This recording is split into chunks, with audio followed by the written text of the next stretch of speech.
The general feeling is that these Dunner 60 axles, the Salisbury axle as we know them, are pretty much unburstable for any kind of normal V8. Anyway, I think you have to do pretty severe off-roading or have an extremely powerful engine to break one of these. Why didn't Land Rover fit these? They never did in short wheelbases.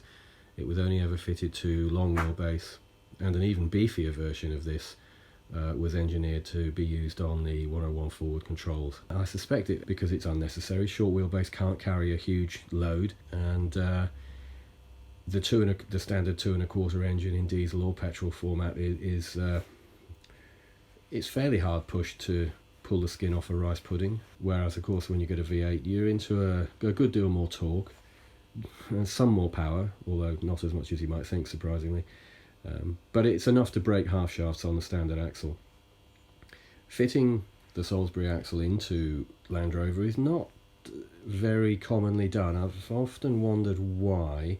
I mean, sure, you need to modify the mounting plates. If you can weld at all, you can do that. Why haven't more people done it? Well, to start with, it's physically large. You can see that. The nose of the diff is just less than 2 inches further that way than it would be on the standard Rover axle. Why is that a problem? Yeah, well, that is a problem because of that chap there, Propshaft. That is not a long prop shaft. That's the standard short wheelbase prop. If you take 2 inches off the operating length of that, you're potentially running into problems with universal joint operating angles, which then of course leads to vibration, and this might be one of the reasons that this axle, the Salisbury axle, was never installed in short wheelbase variants. Now, the nice chap who sold me the Salisbury axle also had one of these, almost brand new. This is a Bailey Morris 4x4 Extreme prop shaft, built to the correct size for the Salisbury installation, and the universal joints on this allow a lot more operating angle. They'll go up to, I think for this version, they'll go up to 30 degrees at either end, which is hefty and a lot more than I'm ever going to see on this installation, even with the parabolics. The suspension will drop down a little bit lower than it might with a completely standard setup, but not enough to incur 30-degree universal joint angles.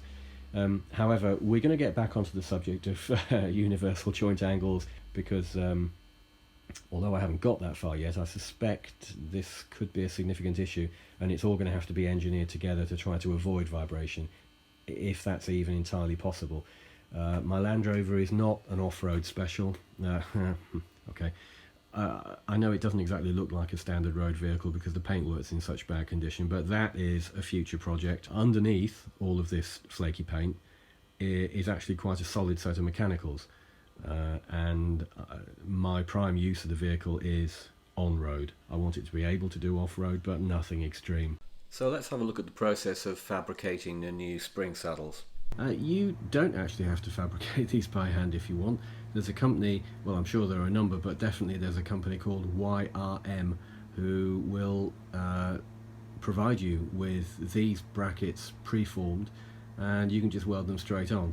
Now, I actually bought some of those, and wow, if I'd been able to use them, it would have saved a heck of a lot of time. But the YRM units, unfortunately, the spring mount, the plate, was about 6mm further away from the center line of the axle, and consequently if I'd just gone ahead and used those, then it would have ended up dropping the rear of the Land Rover by 6mm.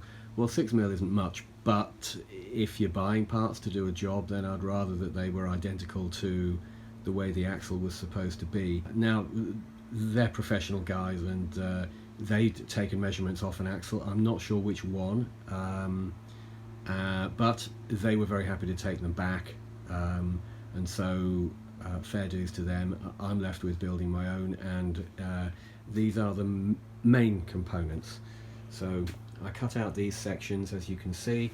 So we have the top plate with the hole in the middle for the spring locating pin, Then you've got the side pieces, which are clearly you can see these radiuses are the ones that go wrap around the axle.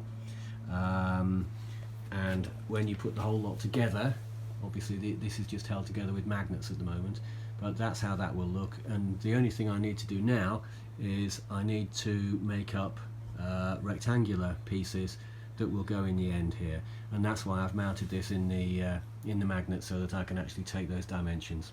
Okay, so here we are with the final pieces cut for the mounts on either side. I have actually matched them all up, mount 1 and mount 2, mainly because these parts are pretty dimension specific, and of course fabricating them by hand isn't totally accurate, as you can imagine, so it was better to actually match them up using the magnets, sort of put them together, and I figured that these two worked best with this and these two work best with this. So the next thing, I guess, is for me to turn it into a complete mess by trying to weld it together. So that's the next step. So that went better than I expected, actually, in view of the fact that I haven't done any welding for 8 years perhaps, and even then I was a total amateur. The equipment I've been using is mid-range hobbyist, which, you know, actually means it isn't very good at all, and the instructions just say that for any metal over 3mm thickness, just set everything to maximum, and pray, I think, is the idea. So I think I was quite lucky to get this welded together quite reasonably. This is 5mm plate. I've ground everything down, as you can clearly see, and it looks as if the weld penetration was okay. Certainly good enough for this installation, which doesn't have to be perfect, as you can imagine. One word actually on the central hole there, where the axle locates. Currently that's actually a 13mm hole, and the reason for that is because it's the biggest drill I have. That is slightly too big for the size of the pin through the leaf spring, so it allows a little bit of movement of the axle. If you want to take measurements and make sure it's nice and true, you can move it backwards and forwards a little bit from side to side before clamping down the U-bolts. So I'm hoping that the 13 will be okay. So this is the other mount, the parts 4, and I just need to get on with welding those together now. This is the first spring saddle actually positioned on the axle. I just wanted to make sure that it fits and take a picture of that for you, and yeah, I'm pretty pleased with that. The radius appears to be spot on. The height is the same as the standard fitting. This is the Salisbury axle, of course, but based on measurements the Rover axle has the same height of spring saddle, and that's what this has, so that's good. This is roughly the position that this is going to be in, and on the other side same thing applies, so that's good. I'm in a good position now, once I've got the other one done, to trial fit the axle with these not welded on, and check the rotation of the nose of the diff, and take measurements for these universal joint operating angles that I made reference to previously. One point on these,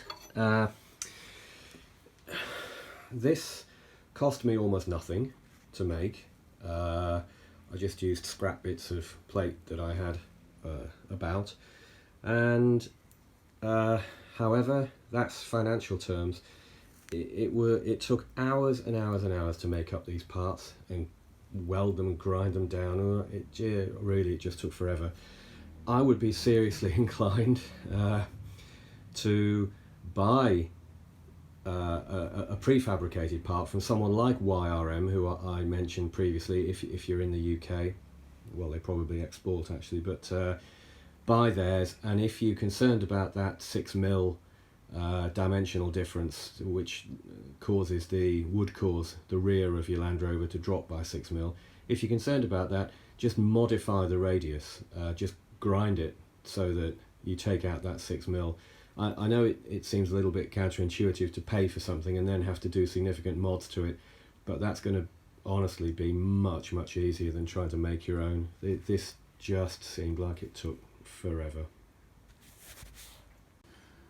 I got the second mount welded up, and I'm reasonably pleased with that. They both appear to have pretty much the identical saddle height compared to the radius position, so that's the important measurement. They're not absolutely perfect. You can see there's a very, very slight gap on this side of this mount, but that is just negligible. That's not going to have any effect, and the available movement within the spring itself will take up that very slight inaccuracy.